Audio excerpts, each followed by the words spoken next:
the Explorers Club.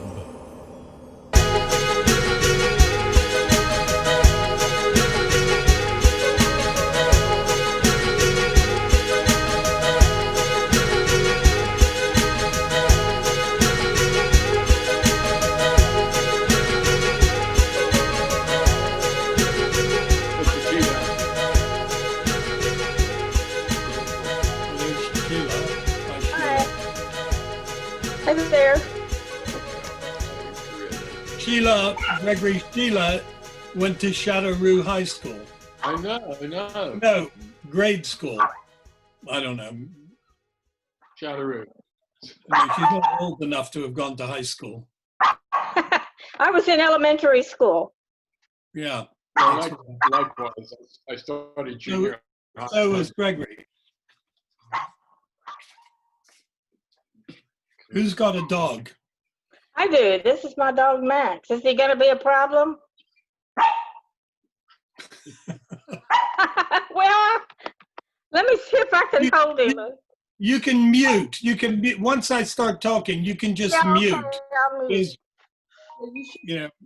all be able to mute yourself. I don't really tell my dog what to do. Got especially yappy dogs in the background or similar type of situation. So, Craig, are you ready to go? As ready as I'm ever going to be. Okay, yep. Great. I can let any stragglers in while you're talking. And if anyone has any specific questions to ask, put them in the chat box and I'll make a note of those as well. And there's going to be a questions and answers session at the end of this as well. Okay. So you can see the chat box, can you? I don't see a chat box. Can everyone else see the chat box? It's around the bottom of the screen in the center. Yeah. Okay. It's just a click thing, and then the box opens, I guess. Yeah, I think you have to open the chat box for yourself, Craig. I don't. If you're so inclined, but I would not worry about that until the end. Oh, I see. Yes. Okay. So there's the chat box. No, English? No, maybe not. Okay. Oh, I'm just repeating yours, Sarah. I should have been more Original. Greetings, everyone.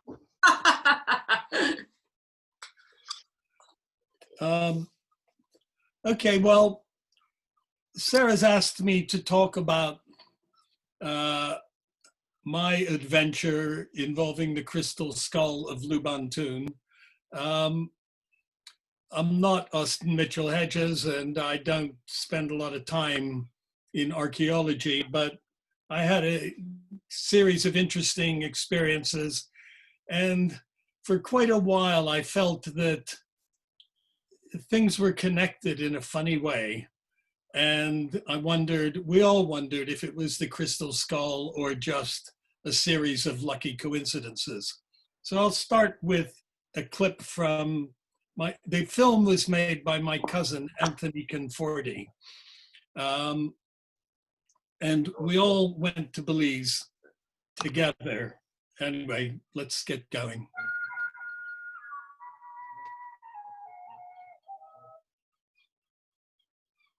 This is also from the film.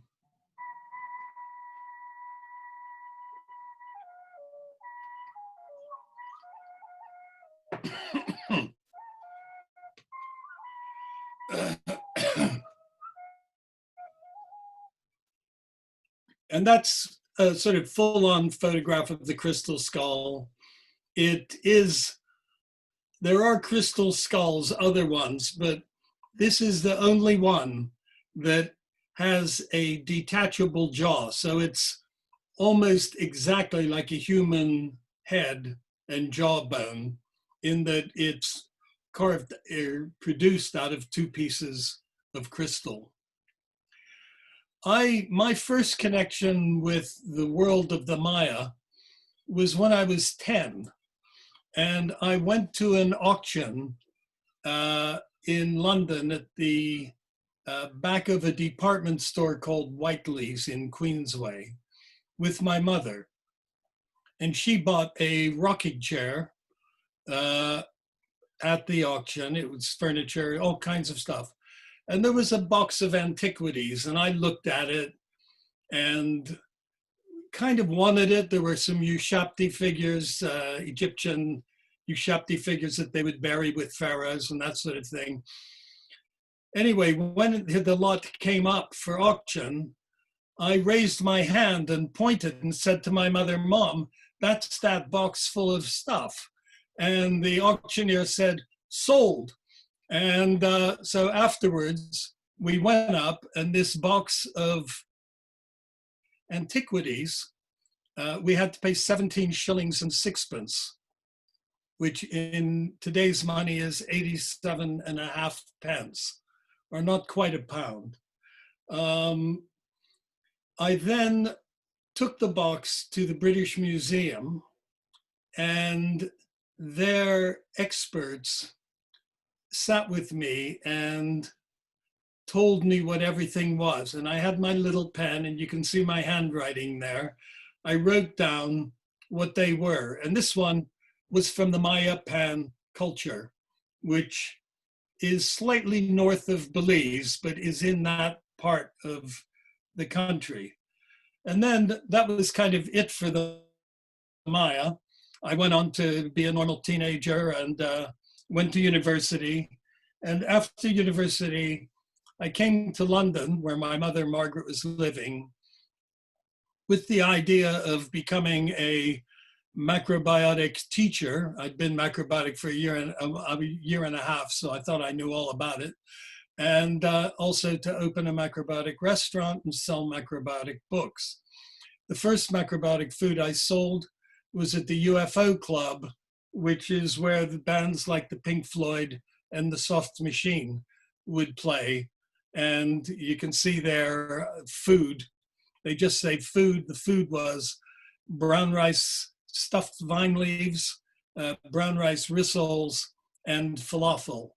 And then people who came, we in between a Pink Floyd set, because it was just a small club, it wasn't like a stadium or anything. We'd tell them about macrobiotics and why brown rice was good for you and sugar was bad for you. Then Gregory, with me, we had a restaurant called Seed. And that set the trend for macrobiotics. It was popular with the alternative crowd, and Gregory built a special relationship with John Lennon, who produced this cartoon, or I'd say pictorial essay about him and Yoko reading the book and reading Harmony, which was a magazine that Gregory wrote and published. And there they are floating on a cloud saying we all need harmony. And harmony is a theme that we'll move on to. We were the first people to sell organic rice. And we called it whole rice because in those days, brown rice was white rice that had been cooked in the skin. So you didn't get pellagra or berry from it. And my sort of later career was really built around peanut butter. That was kind of my main income product. My cousin Anthony called me up in 1987 and said, "Hey, Craig, we're going to make a movie in Belize. Why don't you come and help out?" The reason they were going was because August 16th and 17th in 1987 was the Harmonic Convergence, which was a prelude to the end of the Maya 5,125 year calendar cycle, going back to 3000 something BC. So it was a major turning point in the Maya calendar anyway. And the harmonic convergence was when planets were aligned, not in a straight line, but in a trine position. So an equilateral triangular position. And there were gatherings for the harmonic convergence in Mount Shasta, in Tikal, which is in Yucatan in Mexico, at Glastonbury, at various places, people got together, and the idea was that we were going to transition from a world of war and conflict into a war of peace, which hasn't quite happened yet. That's the sort of image. I'm not going to spend a lot of time on this because I don't really understand it myself, but that was the astrological explanation of the harmonic convergence. And you can see the clutter of planets at the points of 3 points of that triangle. So the crystal skull goes back to Lubantuun. There's a picture there of Anna Mitchell-Hedges in her later years with it. She found it in the temple that her adoptive father was excavating, called Lubantuun, which means place of falling stones. So it was a modern Maya name. Nobody knows what it was really called because so many of the Maya records were lost. The inspiration for Cousin Anthony was a book called Danger My Ally by Anna Mitchell-Hedges, who was an adventurer and allegedly the model for Indiana Jones. And he had run away from school and spent a lot of time goofing around, working in New York for as a salesman, and then ended up almost by accident adopting a 10-year-old girl whose father had been gassed in the trenches in World War I and whose mother had died. And two guys who were looking after her fobbed her off on him, and her family were immensely grateful. And he sent her off to boarding school in Boston and kind of looked after her. And then they ended up being close for 35 years or so. This is him at Lubantuun. That's Anna Mitchell-Hedges on the right, and Dr. Joseph Gann on the left, and Lady Richmond Brown in the middle. And Mitchell-Hedges had met Richmond Brown on a platform at Waterloo Station. They were old friends. And he said, "Hey, how you doing?" And she said, "Not so good. I've just been to the doctor and I've got 3 years to live." And he said, "Oh, well, you wouldn't like to invest in, I'm going to South America to do some big game fishing and also a bit of exploration." And she said, "Yeah, okay, but only if I can come with you." So they got together, and nobody really knows what their relationship was, but he was cited in her divorce case many years later.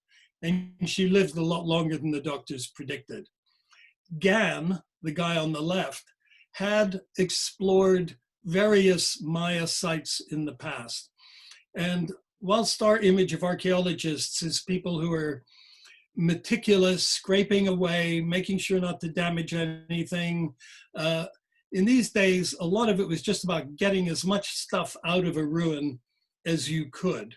And Gann was allegedly, rather than unpick stones and do all that time-consuming work with paid native employees, he would put a few sticks of dynamite in strategic positions on an ancient monument, light the fuse, put his hands over his ears, and then when it all blew away, he'd go in and see what was left.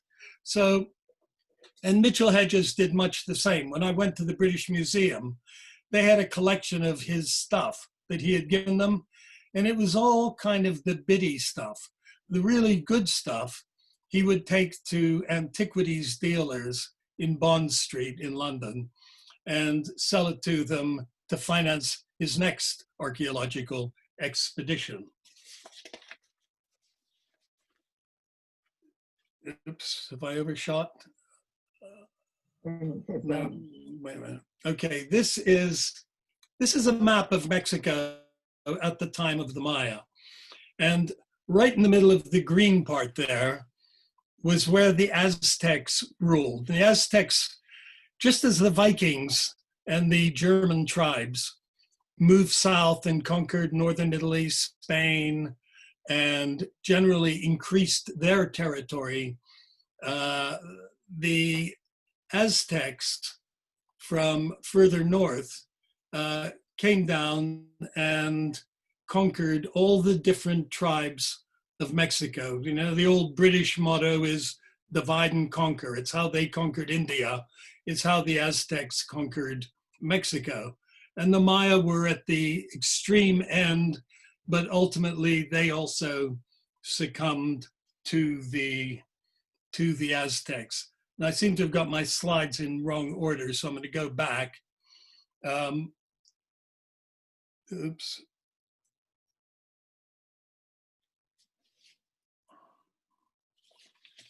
Oh boy. Then he said, well, you saw.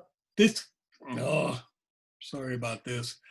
This is Anna describing the moment when she discovered the crystal skull. Then he said, well, you saw it, you go down and get it.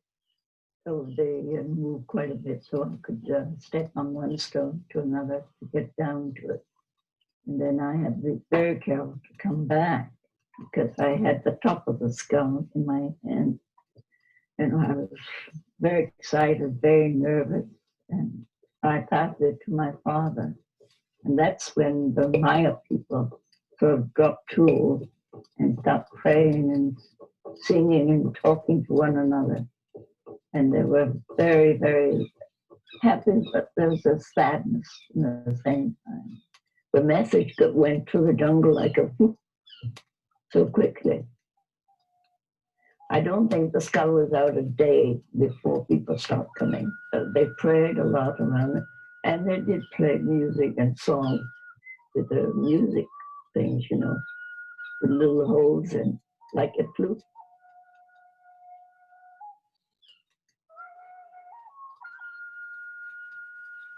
Well, the old guy in that picture had been with the original excavation party.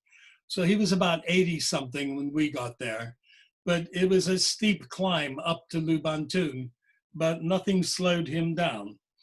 We got there by boat.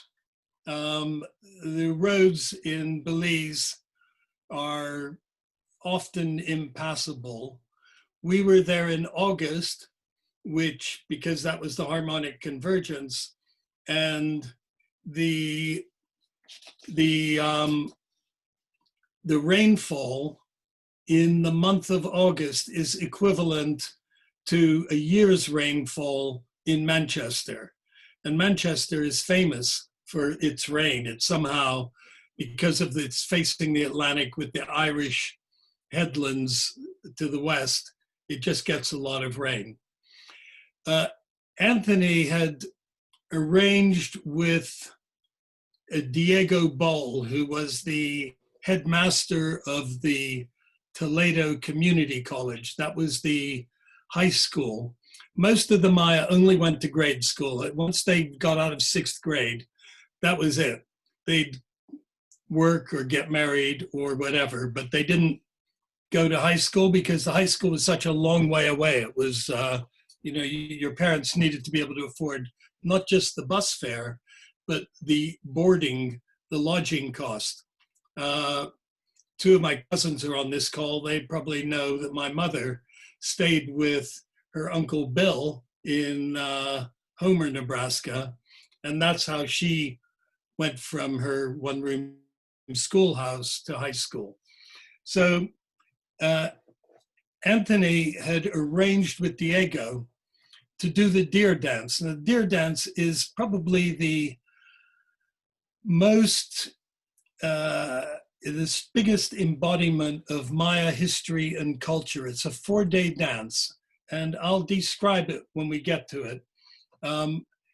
The costumes for it had all been bought by an anthropologist who lived in St. Louis 7 years earlier, and the Maya were under huge pressure from the missionaries to stop doing all that dumb stuff and concentrate on Christianity. And that involved also getting free clothes that people could collect in churches in America and then send down, and other things that led to them abandoning that dance. Anyway, Anthony paid them to do it again. He gave them enough money, but they had to make the costumes from scratch. So what I'll show you is the video that we made in the costumes, but also a few years later, once they got into the deer dance, they started doing it again and again, and they recreated the same beautiful costumes they'd had before. Maya still pole their way upriver to that place on the hill, to that place of fallen stones. So that's Anthony in the middle of the boat, and that's me just behind him. And the boat is basically a log, a dugout, that has just been hollowed out to make a boat that you can ride up the river. And the Mayans would dance again.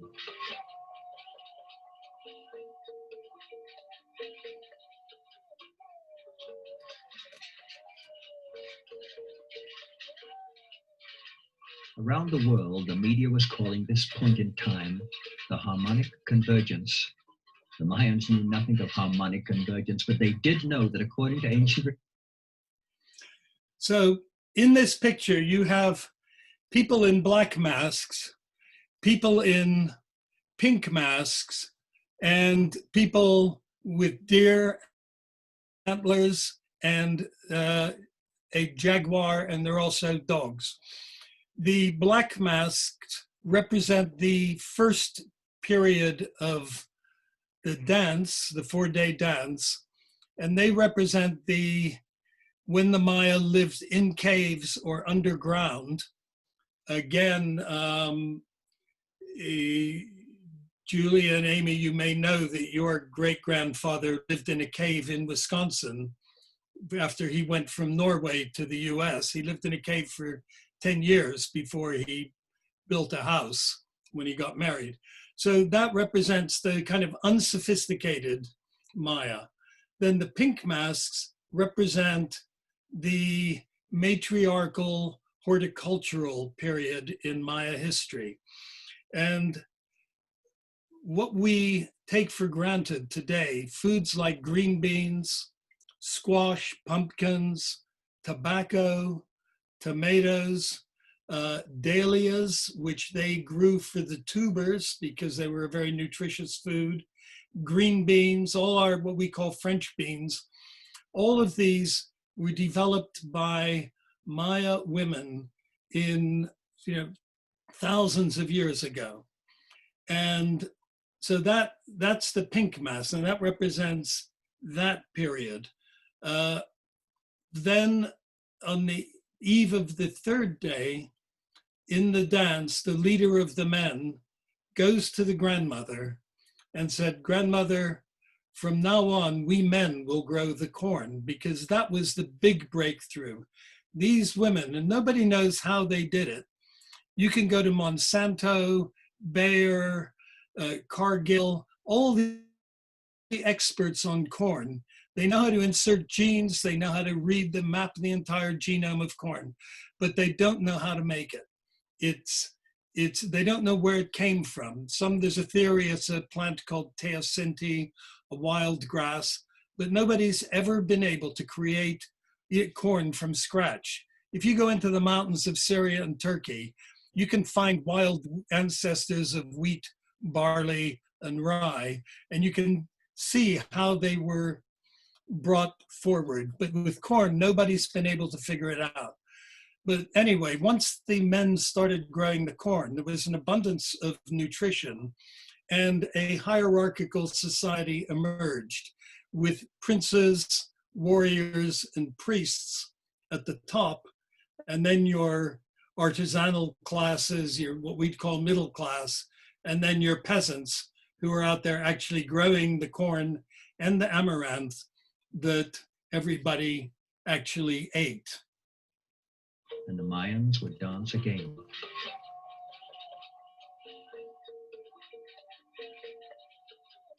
Anyway, we'll move on.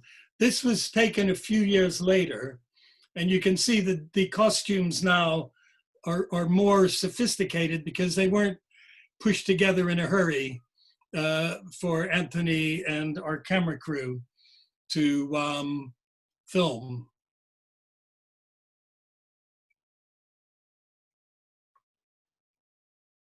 This is the grandmother model, as I mentioned. All of the dancers are men. So the grandmother is a man with a pink mask and women's clothes on. I don't know why women didn't do the dance, but, and you're behind her on the right, you can see the woman with the dancer with the deer head. So that was there. Then on the night before the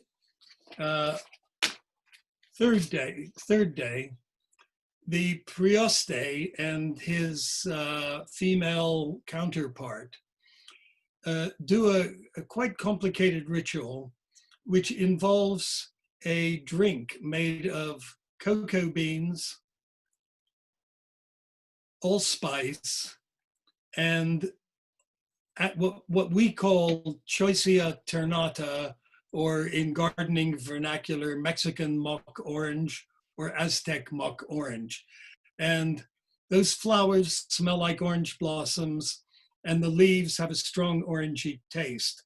And that drink was then passed around, a cup was passed around. It was cold, but everybody drank it. And copal, the incense that everybody burns in that region, was wafting through the air at the same time. This then led to the final day of the dance, where the day before we had gone into the jungle to cut down a particular tree, sayuk, that grows really tall and straight, absolutely straight. And this tree had been identified sometime earlier. We all went out, and the Prioste chanted various incantations to the spirits of the forest, to the tree itself and its spirit, to the spirit of the earth. And when it was all done, and he was waving copal incense, they cut the tree down and stripped off the branches, and we dragged it back through the forest. Well, you can imagine if you've got a tree that's about 30 meters, 100 feet long, and the people at the front turn a few inches to the right, and the people at the back get pushed in the opposite direction.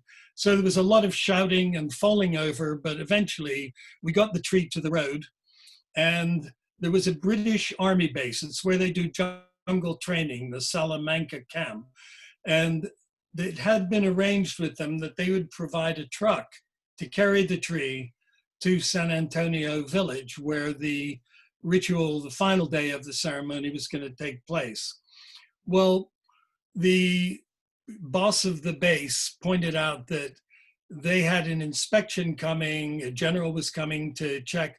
So all the trucks had to be absolutely spotlessly clean, chrome polished, et cetera, and they said, sorry, but we can't help you. So the call went out to get another truck.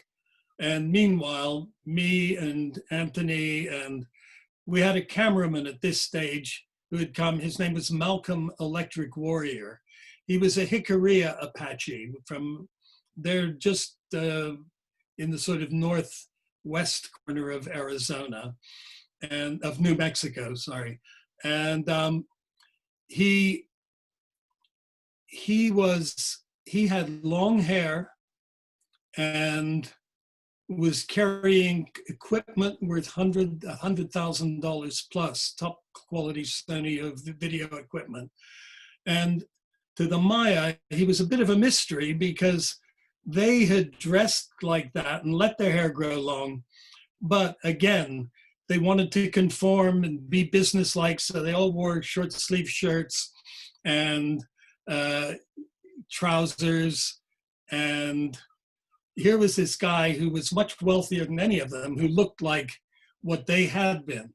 And they got talking and they started comparing language. And the Nahuatl language group, it's kind of like Latin in our linguistics. The Apache and the Maya had huge number of words in common. So they, somewhere in the dim and distant past, they all came from one linguistic source. Anyway, eventually, when we were sitting around with these squatties, these British soldiers in their canteen, there was a TV up on a mount running pretty much continuous pornography, which was a bit unsettling for the Maya. I hadn't seen that sort of thing before. And then eventually somebody did come with a pickup truck, and we just lashed the tree to the back of it and dragged it along the road back to the village where the final day of the ceremony took place. Well, the ceremony wasn't until midday. I started talking to a farmer called Maximo Ballon, and he said he grew peanuts. I said, wow, I'm in the market for peanuts. What chemicals do you use on them? And he said, oh, I don't use any chemicals. We Maya are the best farmers in the world. We don't need that stuff. So I warmed to him. I hadn't been able to get organic peanuts up till that time. And I wasn't sure if his were. Then he offered to take me to look at a cocoa plantation nearby. And we went there, and it was a hair standing on the end of my neck experience. Here were these beautiful cocoa trees with a little streams running through it, through the land, mini waterfalls. It was just paradisical. And this had been planted in 1956, when people still used shade trees and created a sort of vertical ecosystem. Modern planting was trees much closer together, and you didn't worry about shade. The top of the tree would shade the bottom, and if you had any disease problems, there was a spray or a chemical for that. Anyway, that kind of set my mind racing, and I'll come back to that. We went back to the village in time for the what's called the Cosmic Union, the union of heaven and earth. So that pole there is the stripped down tree that we had brought from the forest. In the ground, there was a deep circular hole, and women were waving copal incense over it to purify it, I suppose. And the principle of the event was that the tree represents the male principle and heaven, and the hole in the ground represents the female principle or the earth. And so the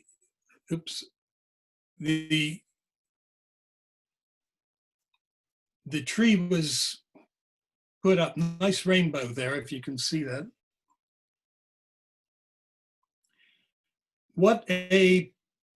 At the top of the tree, there are little gifts. There's a bottle of rum, and various other trinkets and toys. And the young guys of the village would climb up the tree and try to recover those things and then come back down. And so that kind of was the grand finale, if you like, of the ceremonial.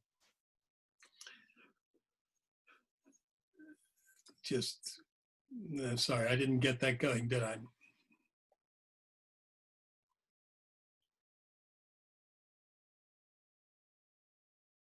So meanwhile, the dancers are still circulating, and obviously the pole has been greased with lard, with pig fat. So it's not easy to get up.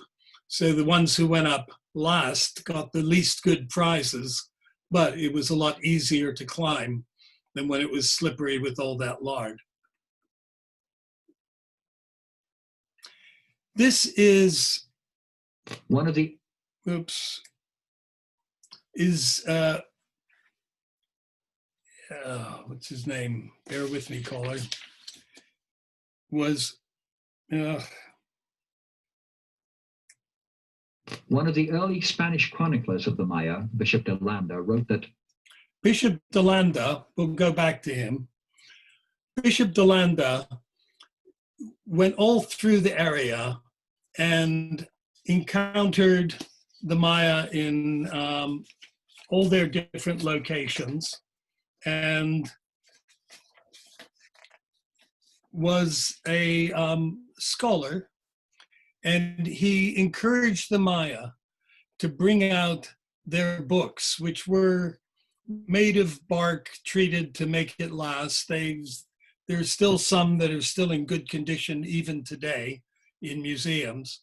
But as he wrote in his diary about the books that he collected from these people, and he did this everywhere he went in southern Mexico, we found a large number of books. As they contained nothing but superstition and lies of the devil, we burned them all, which they regretted to an amazing degree, and which caused them much affliction. But Bishop de Landa missed out on 4 or 5 books, and those are the Dresden Codex, the Berlin Codex, the Paris Codex, and there are 1 or 2 others. And so that's all we know of the Maya culture, is what was in those books. It's still a lot, but we'll never know what we lost. They were kind of the Taliban of their time. Oops. one of the early Spanish chroniclers of the Maya, Bishop de Landa, wrote that cacao was the gold of this country, and it serves as its money. The cacao tree only grew on the periphery of Maya lands, in rich jungle loam, shaded by tall forests of mahogany or stands of avocado or rubber.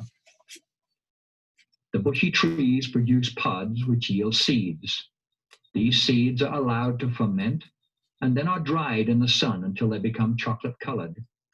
According to Bishop de Landa, these beans serve 3 basic purposes in the life of the Maya.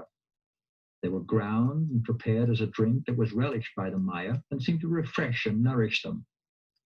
Cacao beans, along with bits of crystal and other special pebbles, were used by Mayan daykeepers to plot their intricate calendar and keep track of time. And the beans of cacao were used as money, with very precise and specific exchange rates relative to other commodities. De Landa cited numerous 16th century Mayan market rates. A rabbit, for instance, was worth 10 cacao beans. A calabasa, or all-purpose gourd, cost 4 cacao beans. Bishop de Landa noted that public women who always loitered around the markets would sell their bodies for 8 to 10 cacao beans, and 100 beans would render 25 cups of liquid chocolate. They would also buy a human slave. So the area around Lubantuun, with its orchards of cacao, must have been a fabulously wealthy district, a place where money grows on trees, and a place that could easily afford an object as special as the crystal skull. It's worth mentioning that Christopher Columbus, on his 4th voyage across the Atlantic, was in the bay just a few miles east of Punta Gorda, this area, Toledo, and encountered a Maya trading canoe, because they would head over towards what is now called Honduras to get feathers and copal incense and crystal, and they would take cocoa beans to pay for that stuff. And Columbus described these beans that they had. He didn't know the word cocoa at the time, that when they dropped it on the floor, they would scrabble to pick it up as if it was one of their own eyeballs that had fallen on the floor. So that gives you some idea of the value of the cocoa bean in that world. And it's questionable why, but chocolate is good for you, but people don't pay that kind of money anymore. I kept a diary while I was there. My girlfriend at the time gave me a lovely little book. I don't know if you can see this, but it was the diary I kept. Anyway, and so I kept a note of everything. And one of the things that they also have is cahoon, and it was a major source of fat for the American food industry until the 1930s, when hydrogenated vegetable oil took over and replaced this natural fat with a basically plastic made from vegetable oil instead of petroleum oil. The US just banned it in food 2 years ago. Denmark banned it in 2002. So it's been in our diet for a long time. And now we see that heart disease rates are going down because people aren't eating this plastic anymore. But when I saw this, being in the natural food business and looking for food uses, I could see that it would work in margarine as a peanut butter stabilizer and also as a salad dressing fat. I then spoke to Diego Boll, the headmaster at the community college, and he, as you can see in the bottom part of my notes, his family owned cacao trees. They'd planted them with Peace Corps support. The Peace Corps and the British Overseas Development Agency had encouraged people to grow cacao because the West African country of Ivory Coast at that time produced over 90% of the world's cacao. And the president had said, I'm not shipping any cacao this year because I don't like the price. And the price of cacao went through the roof as chocolate companies scrambled to get what was available. And so they thought, well, we've got to break this monopoly. So an awful lot of foreign aid by Germany, Switzerland, US, France, Holland, and the US. So I said that was aimed at getting people to grow cacao somewhere else. Well, as Diego said, Hershey pay $1.75 a pound.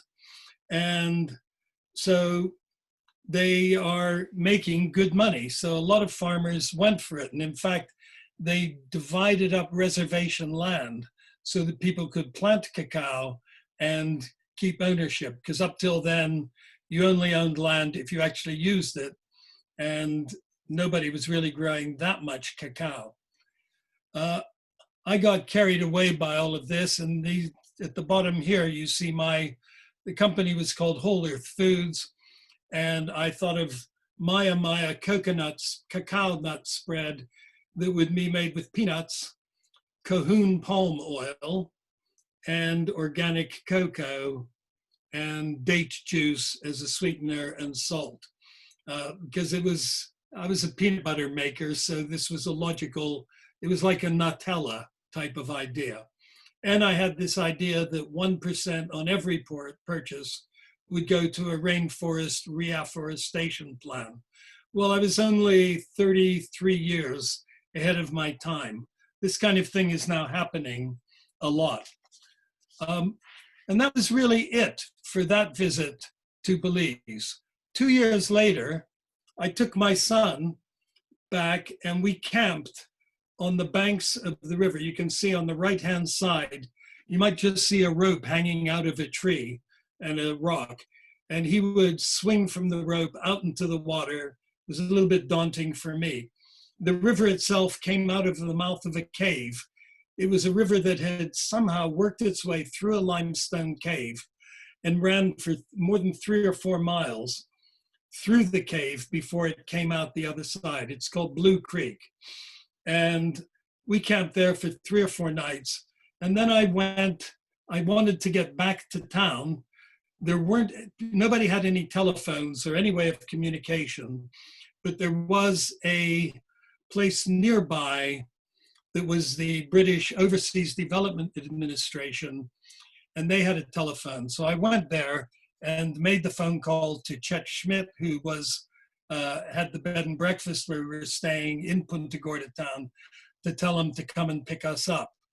And I started talking to this guy, and he said, you know, we got all these farmers to produce a chote, which is produces a natural yellow food coloring that was replacing chemical dyes in margarine and butter and that sort of thing. He said, now we've got them all grow, and that all ended in tears because they didn't make, everybody was doing it all around the world and the price didn't make it worth it. Now we've got them growing cocoa. I don't think that's going to pay off, but at the moment, everybody's planting cocoa trees. This was 1989, and hoping to get rich in the next couple of years.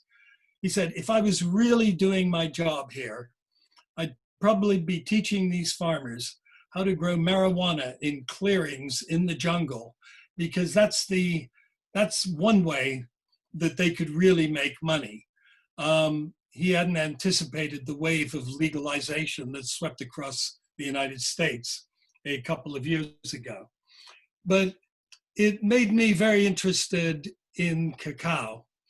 And a year later, I was at a food conference, a natural food conference in Madrid.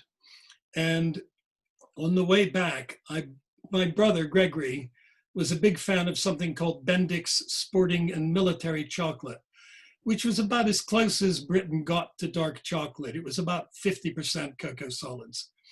In Madrid, they had chocolate that was 70% made by Lindt. So I wrote to Lindt and said, you know, there are a lot of people like me who don't eat candy, but who would eat a 70% chocolate. Why don't you sell it in Britain? Well, they didn't reply, but somewhere in my mind, I wanted to do a 70% chocolate. 2 years later, I was looking for organic peanuts for my peanut butter, and I got in touch with, I was introduced to a Frenchman who worked in West Africa with Ewe tribal people. Ewe is a language group and an ethnic group in West Africa who straddled the border between Ghana, Togo, and Niger. And he had organic peanuts. He sent me some samples. Unfortunately, they failed our aflatoxin test, which is crucial for peanuts. And I rang him up, said, I'm really sorry, the peanuts are delicious, but we can't have that level of aflatoxin. He said, well, the farmers here also are growing organic cacao. Do you want that? I said, well, I can't really do much with cacao, but is there any way we can make some chocolate? And I asked him to put together, he worked with a laboratory in France that could make small batches of chocolate. And he got some samples of 70% chocolate made and sent them over to me. Well, my girlfriend at the time went crazy when she tasted it and said, you've got to do this. And I said, well, you know, it's got sugar in it, and Whole Earth Foods has never had sugar. We've used apple juice or date juice or something else, but never the actual demon drug sugar. She said, you've got to do it. So we sat in bed one night thinking up a brand. It couldn't be called Whole Earth because Whole Earth was a no sugar brand. And she came up with the name Green and Blacks. Green because it was organic and therefore ecologically sound, and black because it was the darkest chocolate anybody had had. And in September of 1991, we launched Green and Black's chocolate. It was 70% cocoa solids. It was the first organic chocolate. And it was the first chocolate that had a transparent supply chain. When we took it to supermarket buyers, we'd take a cocoa pod, and they didn't know that chocolate came from pods that had beans and grew on trees, because the entire chocolate industry was not about the origin as much as it was about indulgence and luxury and that sort of thing. Anyway, Sainsbury's took it, and we got into 12 of their stores. Within a month, they'd put it into 70 of their stores. And before we knew it, we had a product that was in several UK supermarkets. And then disaster struck. There was a revolution in Togo. The president, who was also chief of staff of the army, didn't get elected, and he decided to ignore the election result. And people said, you can't do that. You know, even Trump wouldn't try that, we don't think. And he just repressed this, and the French sent in the French army to suppress, to kind of create order. The dock workers were on strike, so we couldn't get cocoa beans. We had to fly them to the factory, and that was an unacceptable expense. And I started looking for other sources of organic cacao.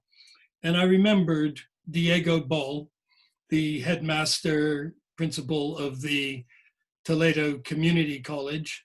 And so I got in touch with him and asked him how things were going. And he said, not so good, not so good at all.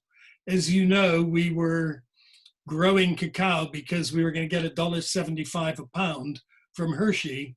But now that we're actually getting a good crop every year, they've pushed the price down to 55 cents. And a lot of farmers are abandoning their plantations. So I came up with an idea of doing a chocolate that was distinctively Maya and from the Maya farmers in Belize. The Toledo Cacao Growers Association was their cooperative. And I don't know if you can read it, but it says, anonymous 9th century design depicting Ek Chua, Mayan merchant god, with his headdress resting on his backpack by a cacao tree, with which a quetzal is alighting on. Now, the reason it was a merchant god is because cocoa was the money of merchants, of trade, and the quetzal was prized for its feathers because you could pull the feathers out of a quetzal without having to kill the bird, and it was a beautiful feather. So I went out to Belize with the Soil Association inspector, and the cacao was approved for organic certification. The Poyonam means people of the earth in Maya. It was a woman's group, and they had taken over a plantation that the Commonwealth Development Corporation had planted because their plantation manager had written to his masters in London and saying, it's not worth growing cacao anymore because the price has just gone through the floor. I want to convert this land to oranges. But in the meantime, he let these ladies harvest the cacao, and they paid him rent. And actually, he made more money that way than paying labor to manage the cacao. And they became one of our earliest suppliers. I had wanted to design the packaging for this chocolate, which we were going to call Maya Gold. On the left, it was a little black and white image that was in a book about Mayan art. And it's Tlaloc, the rain god, from a ruin in Teotihuacan, which is further north. So I just got Photoshop and spent hours staring at my screen, imagining what colors it might be and filling them in. And that became the look of the Maya Gold. As you can see, it's slight echoes of the little stone figurine that I had got when I was 10 or 11. So there was some kind of continuity there. And that's how it looked on the packaging of the chocolate bar that we launched in March of 1994 at the BBC Good Food Show in Olympia in London. And the reaction was immense. First of all, it was the first product that carried the fair trade mark, and which meant that we were guaranteeing fair prices to the farmers, and that this was validated by a regular annual inspection to make sure that, in fact, we also supplied the farmers with computers so they could digitize their record keeping, which helped with the organic certification.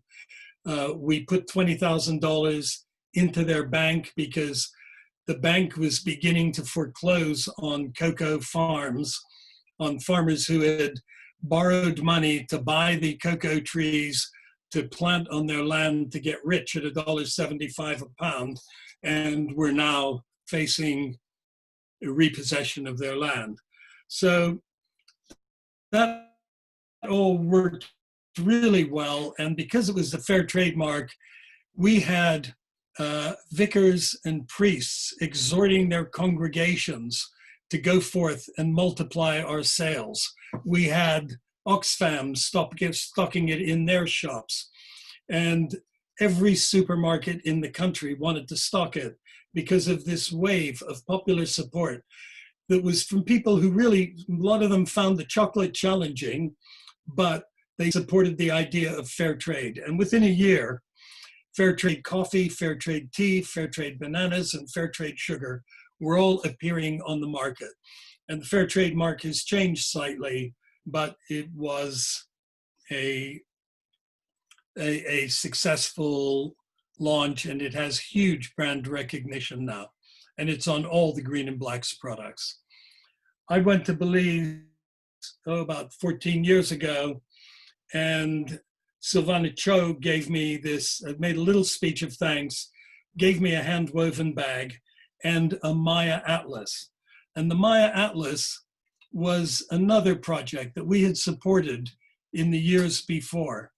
And what it did was it mapped out who was doing what, because the government was giving logging companies licenses to log areas of forest because, as far as they were concerned, they were abandoned. Well, this atlas mapped out every inch of the whole of southern Belize and what was good for cahoon nuts, where they gathered, where they would hunt tapirs or peccary. It was a model that has since been followed in Africa and anywhere where people are up against the grabbing of their land. In 2010, we supported a gold prize winning garden at the Chelsea Flower Show that was attended by Pygmy women from Cameroon in Africa. And the garden included a miner's helmet, an AK-47, and the AK-47 represented bushmeat hunting. But if you're out in the jungle shooting chimpanzees and you see a pygmy person and nobody's looking, the temptation to pull the trigger is there, and it was happening a lot. And mining also was taking their resources. So it's a global problem. Obviously, we all focus on Brazil because that's where it's most obvious. But the Maya Atlas made a huge difference. And that brings me really to the end of my story, except to say that by some other extraordinary coincidence, next week is the Harmonic Convergence. The first one was 33 years ago, as it says here, August 16th to 17th, 1987. And the next one is next week. I'm not sure of the exact date. You can see the kind of people who are supporting it. And maybe we should all go to Belize and celebrate it at Lubantuun. Thank you. Sarah, are you still there? Yeah, thank you so much, Craig. That was brilliant. I was writing down some things to ask you about. What do you reckon about the crystal skull? Do you think the stories behind it are true? Because there are a lot of hoax claims for these crystal skulls. Yeah. The reason we went, the other reason we went, is because Anna Mitchell-Hedges was 88 or 89. She was getting on a bit. She lived to be 100. She had said to Anthony, I want this skull to go back to Belize where it came from. And so when we got there, the first person we met was Harriet Topsy. It's a man's name. He was the commissioner of archaeology, and he was involved in the process. The British Army loaned us a helicopter, and we flew out over Lubantuun to do filming from above. And Harriet Topsy was actively encouraging the return of the skull to Belize. And in fact, I've read recently that the Belize Minister of Tourism or something wanted Steven Spielberg to give them a share of the income from the Indiana Jones and the 13 Crystal Skulls movie, because it played on the story of Austin Mitchell-Hedges. I went and visited Anna Mitchell-Hedges in Kitchener, Ontario. She just keeps the skull on a coffee table in her living room. And I held it in my lap and yeah, felt its energy, such as it was. I'm not that tuned in, maybe. But there is evidence that Mitchell-Hedges may have sold it to somebody in 1933 in London and then bought it back a few years later. He rode with Pancho Villa for before World War I. He was kidnapped by Pancho Villa, and the people have said, oh, the Mexicans had crystal skulls. He probably got it while he was riding with Pancho Villa. He made a lot of money out of that in the end. Although he said he was kidnapped by them, he told Pancho, World War I has broken out. I have to go back to Britain to defend my country. And Pancho gave him a suitcase full of money, which was his share of the money they'd made going across the border to Texas. Sorry, Amy and Julia. And in one case, they raided a train and just made all the passengers give them all the money. They were kind of, and then eventually the US, General Pershing went down there with 60,000 troops and finished them off. But by then, Austin Mitchell-Hedges had gone. The skull went to the Hewlett-Packard laboratories, also in Texas, and they're experts on silicon. And all the other skulls were carved in a certain way. And this one, they said it was done differently, and they couldn't really explain quite how it had been done. So, but, you know, I'm as skeptical as the next person. When you look at Anna Mitchell-Hedges' eyes, when she's describing when she found it, there is just a slight shift, but I'm not a police person. I can't really tell when somebody, you know, maybe a lie detector would have been the easiest way of finding out. So about it, she did take it on tour, and one of the interesting things I found out about it was one of the hoax claims is that Mitchell-Hedges bought it in an auction from Stanley Burney, who is famous for the Burney relief, you know, the Queen of the Night relief, the Mesopotamian artifact in the British Museum that they've had since 2003.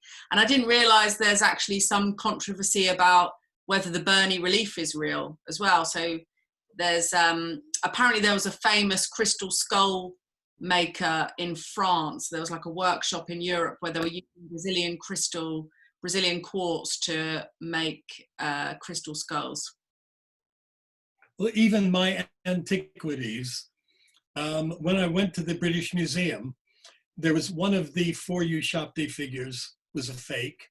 And it was the best looking one. There were a few other things, a bat-eared jug handle that they said was probably a fake. So there is, and you know, I can only say that, fake or not, it sure has inspired a lot of people to do a lot of stuff. And it hasn't, I don't know, I fully accept that and then she did want it to go back to Belize. Then she hooked up with this guy called Bill Homan, who was 40 years younger than her. And she married him for inheritance reasons. And then when she died, there was no question of the skull going back to Belize. He now takes it on tour. And they go to places like Sedona in Arizona, and that's what she would do. She'd just go and she'd give a little talk, and then people would come up and put their hands on the skull and generally groove on its vibes, so to speak. So I don't know, and my cousin Anthony, who organized all of this, and he also has become skeptical. So no, but I don't know. I think some people will tell you absolutely rubbish. She's just a big con woman. Well, one of the claims is that it was modelled on the one that they have at the British Museum. They have a skull, but it doesn't have an articulated jaw. Like the Mitchell-Hedges one is supposed to be like the best version of the crystal skull. It's the only one with an articulated jaw. And the Hewlett-Packard people said if they wanted to make it now, it could take them up to 3,000 years because the eye sockets go right into the heart of the skull. I don't really understand enough about crystal to understand why, and there are archaeologists like Norman Hammond who in fact, that was his voice, I think, in the video, who believe in its authenticity. So it's like everything, there are people who believe, I promised I wouldn't talk about this, who believe the coronavirus is no worse than a common cold, and there are people who say it's going to kill us all if we don't wear face masks. And these are virologists and epidemiologists who are having different opinions. So I don't know, Sarah. The jury will probably be out forever on this one. Does anyone else have any questions? You should be able to unmute yourself, but if you can't, let me know. There was a question. Oh, so Craig, somebody asked if there was an idea about these crystal skulls relating somehow to the harmonic convergence, because I believe there's supposed to be like 13 crystal skulls, like in the Indiana Jones movie. They all kind of light up at the harmonic convergence, and the Mayan pyramid maybe spins around and takes off and goes to the heavens or something like that. I have no idea. I don't know. I didn't know there were 13. I mean, Spielberg, if you read, can you see me if I hold something up here? Yeah, actually, I can turn you back to speaker view a bit better. Well, this is the book. On your screen, Craig. And stop sharing your screen and we'll be able to see you better. do what? Stop sharing your screen and we'll be able to see you better. That's it. Okay. So this is Mitchell-Hedges' book, Danger My Ally. And my cousin Anthony wrote, this is I'll show you the end first, just to show you. It's like 800 pages, and it's the first of a trilogy, and it's about Austin Mitchell-Hedges and a couple of Maya in the 8th century and how their paths interact across time. And that was the second and third parts of this trilogy, never made it into print. But there's, Mitchell-Hedges' story, the stuff he did, it was pretty extraordinary. He lived a full and interesting life. And I guess he died around the time that I bought that little artifact. For all I know, he may have found it and it didn't sell well on Bond Street, and the British Museum already had one, so it went to auction. But whatever, that's Yeah, the British were a bit tight. They didn't tend to pay very much for antiquities, which is why the best stuff often goes to private collectors. Like John Soane paid a fortune for Seti I's alabaster coffin, and the British Museum paid the equivalent for that, for like an entire collection, a shipload of stuff that was taken to them. They paid something like £2,000 for it, and it didn't even cover the cost of the transportation. So the looting that went on there, like all of that stuff, is who knows where. Yeah, no, it was smash and grab. Robert's probably. It was. They called it archaeology, and Anna Mitchell-Hedges didn't have any qualifications as such. He didn't have a degree in Egyptian antiquities or anything like that, but he knew how to dig, and he just had a good time and paid for it with stuff that he found. That was his life, and he liked fishing. He was catching big fish and having his picture taken with these sort of 300-pound monsters that he'd drag out of the deep. He'd do well on internet dating now. Yeah, you're right. He would. Yeah, that's all the rage, men with massive fish. Oh, really? Okay, I didn't know that. I have to remember that one, Craig. Craig, one question I would like to ask you actually is, because you're always ahead of the game, what's the next big thing?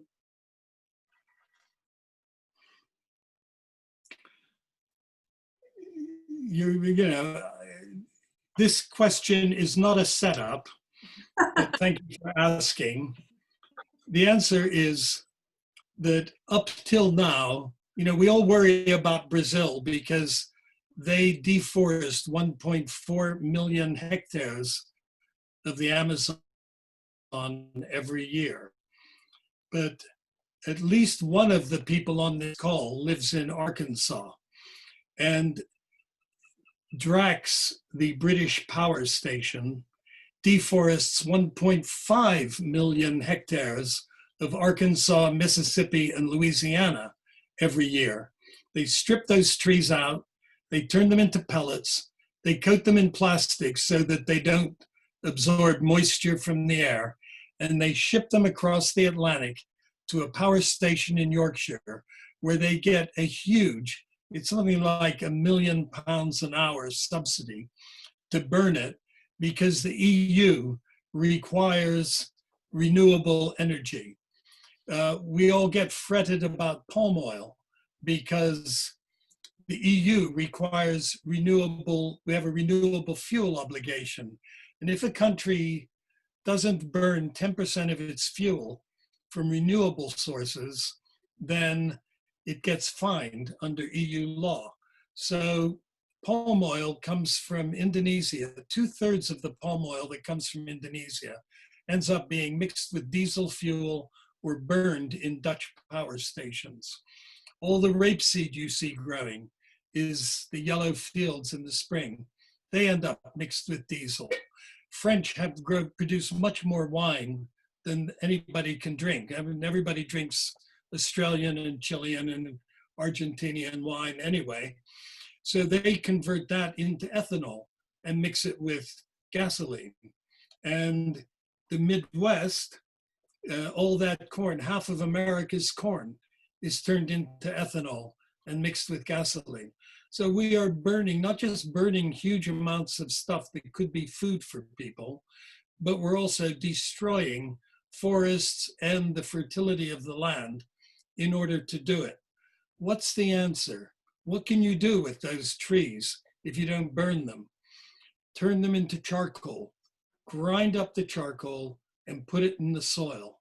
And if you do that, that carbon, instead of going back into the atmosphere in a couple of minutes in a power station, stays in the soil for at least 800 years. It accelerates the rebuilding of healthy soil, and fertility and reduces the need for fertilizers and pesticides because the microbiome of the soil is doing well with this charcoal. So that's what we should be growing on that land. And I'm from Nebraska originally. My cousins farm in Nebraska and Iowa.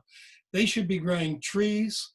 And then if they do anything with those trees, after they've taken vast amounts of carbon out of the atmosphere, they should turn them into charcoal, grind the charcoal up, put it in the soil.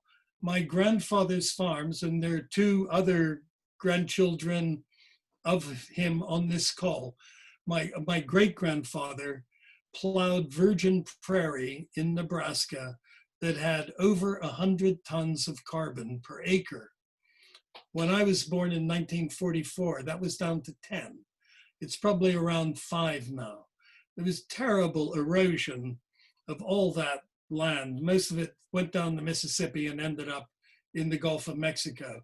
It's time to rebuild that land, and the quickest way to do it is to rebuild it using biochar, as we call this charcoal. And that's what I do for a living. We sell it to gardeners, we sell it to apple growers who use it when they plant their trees, cocoa farmers in Belize now, the farmers are now making it with kilns that we supplied. It's the next big thing, because stopping emissions, which is what everybody thinks is the answer for climate change, is practically impossible.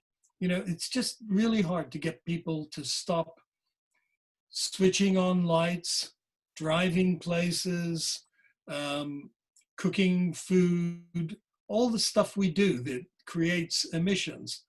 But the word is drawdown. And everybody now, instead of talking about reducing emissions, they talk about net zero emissions. And net zero means you have this much going up, but you pull this much down and keep it down. And that the best way to achieve that drawdown, as it's called, is to take all waste biomass, corn stover, wood, etc., and stick it in the ground. And despite people's negative ideas about the United States, which are encouraged by some of Trump's rather eccentric speaking, the USDA, the US Department of Agriculture, by November of this year, will be paying farmers at the beginning of this process, $170 per cubic yard to put biochar in their soil to help rebuild those degraded soils in the Midwest, in California, in Colorado, and various other places. So that's $500 a ton. Well, that's what it costs to produce this stuff. So that means it's free, in effect, and that the US is actually, well, the Chinese have been doing this now for a couple of years, restoring their degraded soils, because they, under Mao Zedong in particular, they wrecked their agricultural foundations, much as we did in the US, in the Midwest, and as the Common Agriculture Policy in Europe has been doing since the 1960s. So biochar is one of the most powerful tools for getting carbon out of the atmosphere and keeping it out. And we should never, the idea of burning wood in a power station, because it's renewable, at least with corn, you plant it, you harvest it one year, you burn it a few days or weeks later, and then you plant more corn the following year. In Arkansas, there are forests of loblolly pine that were planted 20 years ago. They'll get cut down and they'll be replaced over 20 years. So you've got a 40-year time gap that, it's not neutral when, you don't count the time. End of rant. I hope you're listening, Sheila, and that you get on to the governor in Little Rock right now and get him to do something about it. She's muted, but Now I'm not. My dog is quiet now. I'm right on that. Yeah. Okay. Well, Yeah, no, it's crazy that, and people who live near those forests hate it because, the trees, they just pump them full of fertilizer because they don't care whether the wood is any good because they're just going to be burned. And they just want them to grow as fast as they can so they can get as much wood pellets as they can. They do clear cutting instead of selective harvesting. They just go through and bulldoze everything Yeah, down. yeah. Instead of cutting individual trees, they just, Yep, no. it's terrible to drive through and see it. Yeah. Anyway, so that's one next big thing. And I think the other next big thing is immunity, that we can't have any more lockdowns, and we certainly can't have one every time there's a new flu epidemic, because it will destroy the economy of every country in the world. Africa is suffering most from our existing lockdowns because they're so dependent on selling raw materials to the West. And nobody's buying anything from them, and they're starving. We already have 25,000 people a day who starve to death. 10,000 of them are children. They expect that figure to double because of coronavirus. So you have to add up the full body count and also look at life years. If a 5-year-old dies, that's 75 life years that are lost. If an 80-year-old dies, it's 1. We just need to look after old people, people on medication, people with diabetes, people who need protection. Should all the resource, all those trillions that we've lost through lockdown could have been, we could have built palaces for old people and people with comorbidities and waited on them hand and foot, and it would have been a lot cheaper than the way we've gone. So that's that rant. I suppose I should think of a third thing, but I can't think of one. What about trendy grub? Trendy pubs. Trendy grub, trendy food things or drink things. Well, it's interesting that more people are cooking at home. They're buying more. Organic food sales have never, ever increased the way they have recently.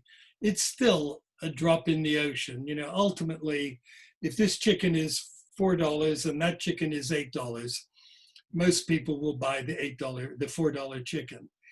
If you price carbon, I guess that's my third thing, is carbon pricing.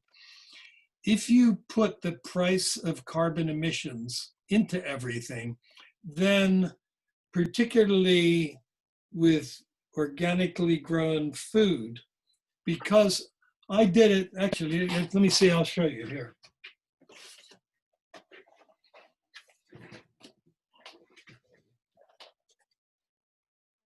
See that whole earth cornflakes? Mm-hmm. And there we planted a tree. Can you read that, or is it the light? Yeah. What we did here, this was cornflakes that I launched in 1996. And a friend of mine had formed a company called the Carbon Neutral Company. And mostly he would plant trees to offset the carbon footprint of the Rolling Stones and Joe Strummer and various bands. So when they went on tour, they could say, this is a carbon neutral tour. And he said, why don't you do a carbon neutral food product? And I said, well, I'm just about to launch these cornflakes. So he sent a guy called Dr. Richard Tipper from the Edinburgh Center for Climate Change or something, who measured the entire life cycle carbon of the cornflakes. So the energy that went into growing them, the energy to ship them to the factory in Lübeck in Germany. They went by barge, but still it was energy. The energy to make the cornflakes, the energy that went into the carton, the energy to ship it to Britain, the energy to go to our warehouse, the energy to ship it to the retail stores where it was sold, and that added up to this much. But that figure came down to that much because when he measured the carbon in the soil had gone up because the French farmers who grew the corn plowed in all the corn stover, they composted, they did all the stuff that increased soil carbon year on year. So in the end, we had to plant hardly any trees to offset the carbon footprint of the cornflakes. And that was 1996. So those trees are now 24 years old. They're just up in Eridge Rocks near Tunbridge Wells, which is about 40 miles from here. Every year, they're sucking another 10 tons of carbon dioxide out of the atmosphere into their wood and also into the soil. So forest soils get richer and richer the longer trees are in them. So carbon pricing, if everybody had to pay for the carbon that they emit, people would eat organic food, people would probably travel in electric cars, wind and solar would be expanding even more than it is. It would change a lot of things, but as long as, you know, if you go to the toilet in the street, you know, people think you're disgusting. But people did that. People used to put buckets of shit and piss outside their door, and the piss would go off to the dyeing plants because it was urea, and nobody had figured out how to make urea. So that the whole dyeing industry needed that. The poo would go actually not far from where we used to live in Notting Hill, because that was where the pig farms were. And that would be fed to the pigs, and the pork would come back on the same carts. And yes, a lot of people got tapeworms, but it wasn't that bad, you know, just it was part of that cycle. But then there was a big cholera epidemic in London, and a doctor, I've forgotten his name, Snow, put a lock on the parish pump, on the pump that people got their water from, because the water itself was contaminated, and he put a lock on it, and that was when London began building sewers. And the sewer system of London was copied all over the world, and we get rid of that stuff. We have to think about carbon in the same way, is if it's global warming that is the result of people freely releasing it, then it's going to kill a lot more people in the long run than the occasional cholera epidemic. That's it. That's number Craig, let me ask you this. With our what I'm seeing here in Little Rock, is because that's as far as I've been during the past few months, is that with people staying home and having more time to think and wanting to make sure that the businesses do not die, the local businesses, we don't care about Walmart, but the local businesses, they're doing everything in the world. And that's what we're thinking about, is cutting down that transportation cost.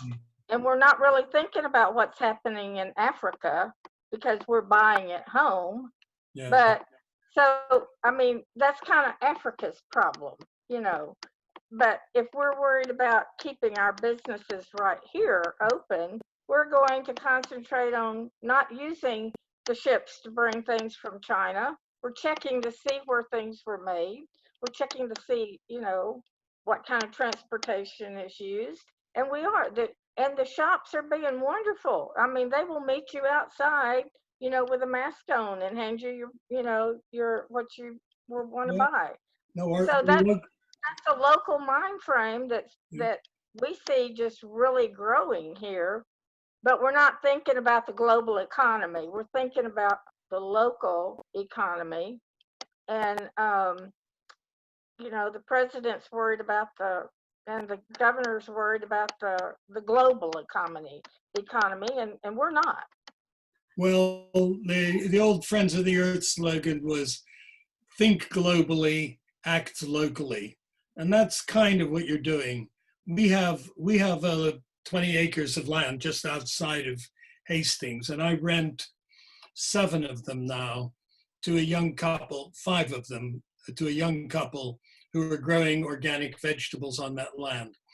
And the people in the village right next to the land take their dogs for a walk down the path past that land. They see all these vegetables growing. Then they get an email every week saying what's available and what the price is.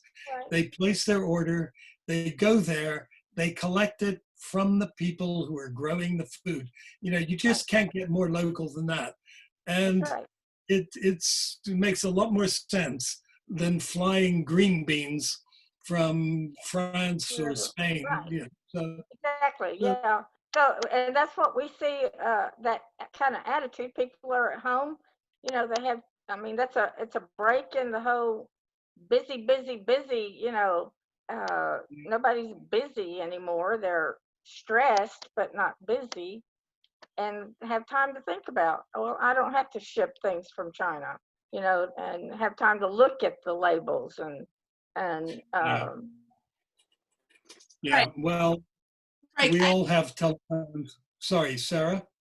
Amy just asked, Amy Causing, do you have particular ideas about how to improve your immunity? Because that does seem to be a huge thing now. It's one of the things that you don't really ever hear an NHS doctor talking to you about. They usually think about treating conditions, but actually immune systems have massively depleted. How would you build up an immune system? One of the things that's come out of all this coronavirus stuff is that a lot of people don't have the antibodies because they don't even get to the point where they need to produce antibodies. It just bounces off them. So that's why everybody's reassessing all the figures. Because if your immune system is really robust, you just don't even get a runny nose when you're exposed to it. So it's what people know now is vitamin D, which you get from sunshine, makes a huge difference. It's one of the reasons why Black, Asian, and ethnic minority or minority ethnic people have a higher rate because they've come through a winter, they have dark skin. It takes an hour and a half for a person with dark skin to accumulate the same amount of vitamin D that a blonde or a redhead can accumulate in 10 or 15 minutes of sun exposure. Vitamin C comes in and out of the body. Gregory, shut up. You know, he's not there. Okay.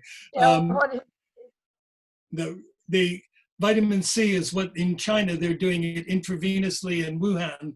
The Chinese government sent 50 tons as part of their treatment protocols. Vitamin K, I eat natto, that really sticky Japanese soybean stuff. That also boosts your immune system. Zinc does, exercise does, magnesium does, strength training does.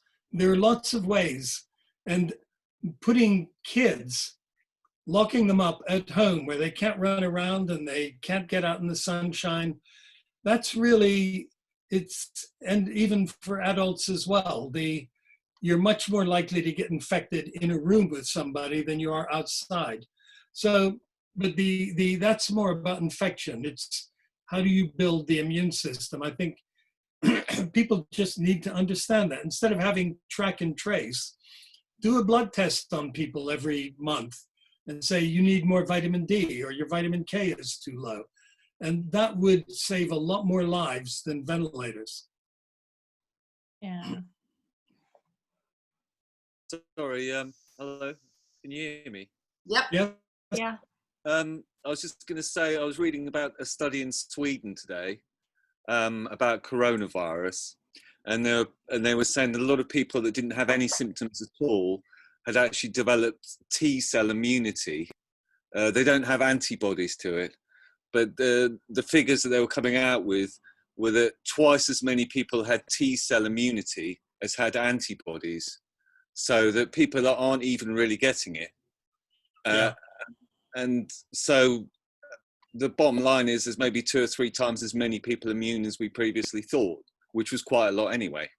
That's all the point I wanted to make, really. Yeah, no, there are some people who are saying in Italy, they're saying 80% of people have that T-cell immunity, and therefore they're not just symptomless, they don't show any evidence of being infected. So there's a lot to learn. Which And makes sense as well with relationship to the thymus gland, because women are less affected than men, and a woman's thymus deteriorates with age, and children's thymus, that is kind of like the first of the immune system. You have to do thymus thumping. tapping, Yeah.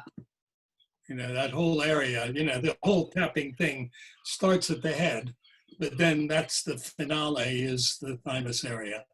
The Chinese call it the triple heater. And people in the West call it brown fat. But that is really the sort of important, if not the core of your immune system. I say probably the gut is the core of everything, but the thymus gland and that whole upper chest area is part of your defense. Gregory, are you going to say anything? Yeah, you're muted, Gregory. You need to mute yourself. Who's muted?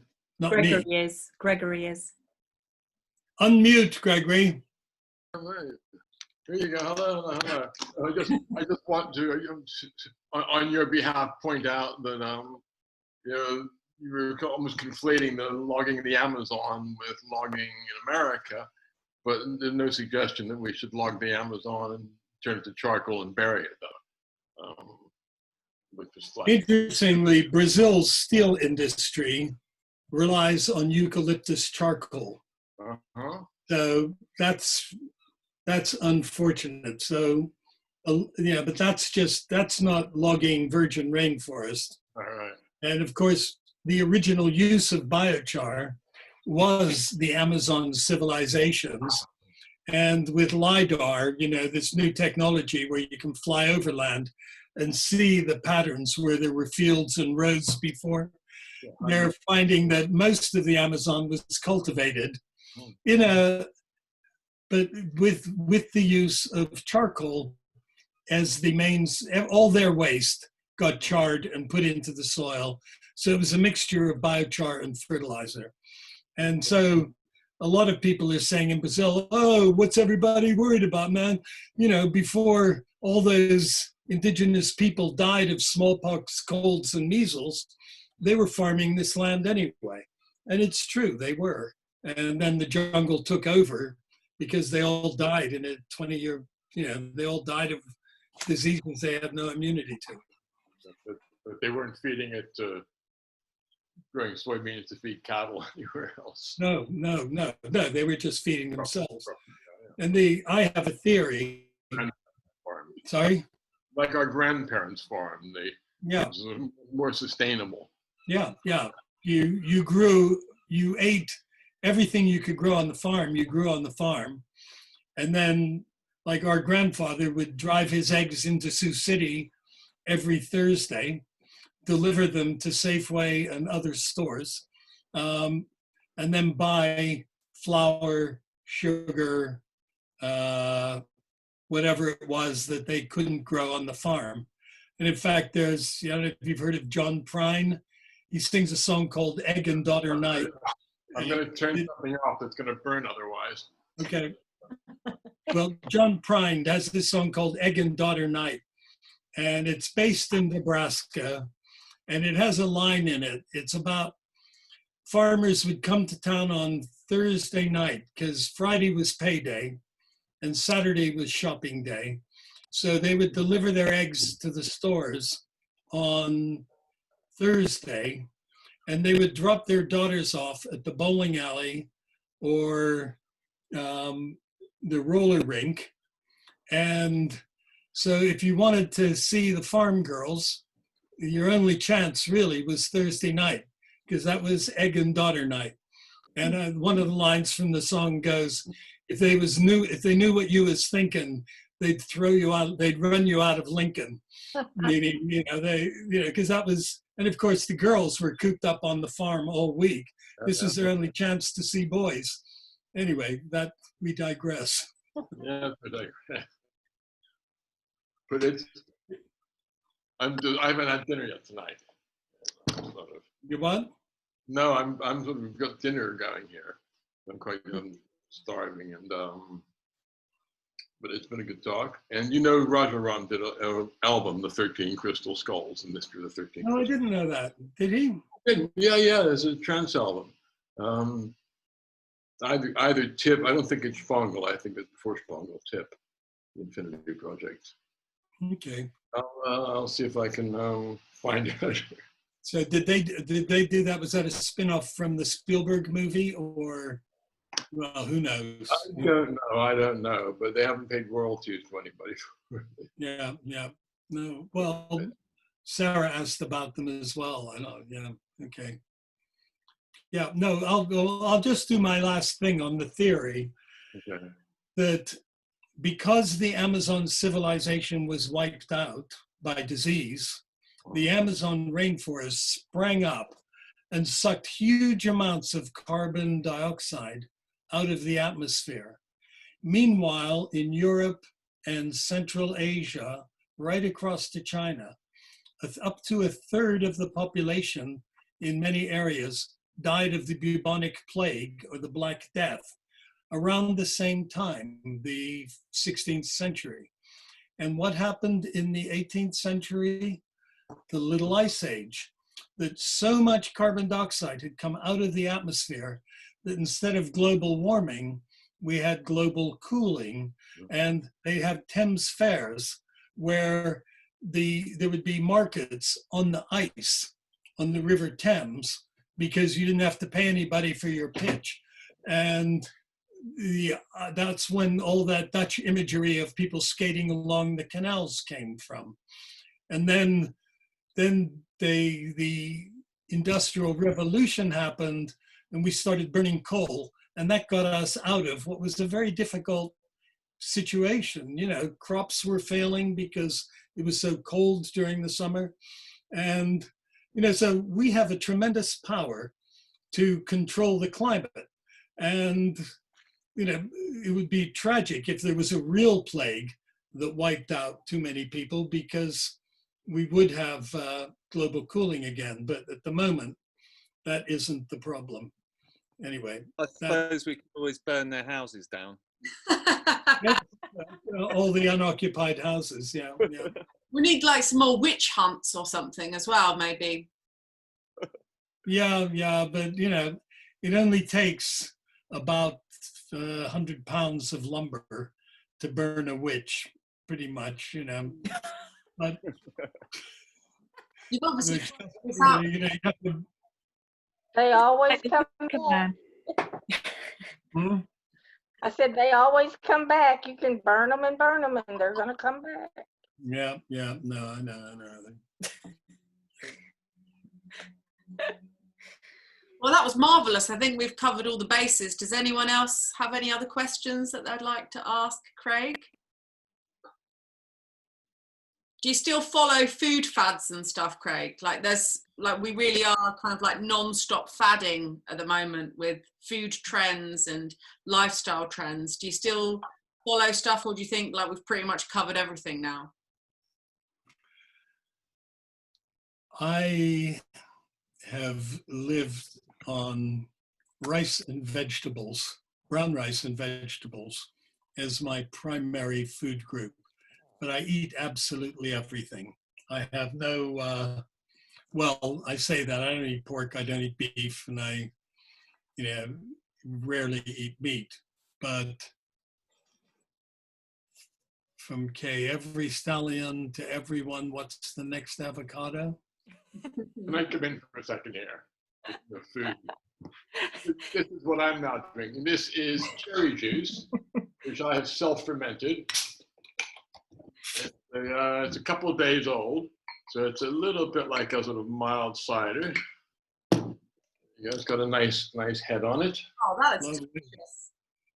And it's an extraordinary drink. I make it just from when the bottle gets nearly at the bottom, I add more cherry juice, and 2 days later, I've got this. Just tell us what it is. It's good for dreaming, cherry juice. No, it's a ferment which came from the cherries. This isn't one of my kefir derivatives. Okay, it's a pure cherry. Yeah, and the kefir derivatives went, they worked for 2 or 3 days, and then it started tasting, smelling of glue. Yeah. So I go down the sink. But then but the half a bottle of cherry juice that was still sitting out, the Bayona organic tart cherry juice, I took the lid off, and there was a little, and I had a little taste of it, and it was good. And I let it happen, and now this is an amazing beverage. How do you know it's not yeast? It's yeast that came from the cherries, as is the yeast that was on the outside of apples that makes apple cider. Yeah. Apple cider made with yeast is a fake, terrible, crazy product to make, but they do. Okay, as long as you aren't feeding your candida, that's all I'm worried about. I don't know what candida. A move like exotic food trends and into more kind of like homegrown, organic, local stuff now, given everything that's happening with environmentalism and the idea about eating organic food, because for a long time it was more about sort of the most exotic stuff that you could get. Do you think now we're gonna maybe some more kind of heirloom plant species or things that we don't eat, because we do only see quite a limited range of fruits and vegetables, and having allotments is really becoming fashionable again now. People are growing their own produce a bit more as well. So maybe we'll see some more unusual native species come back.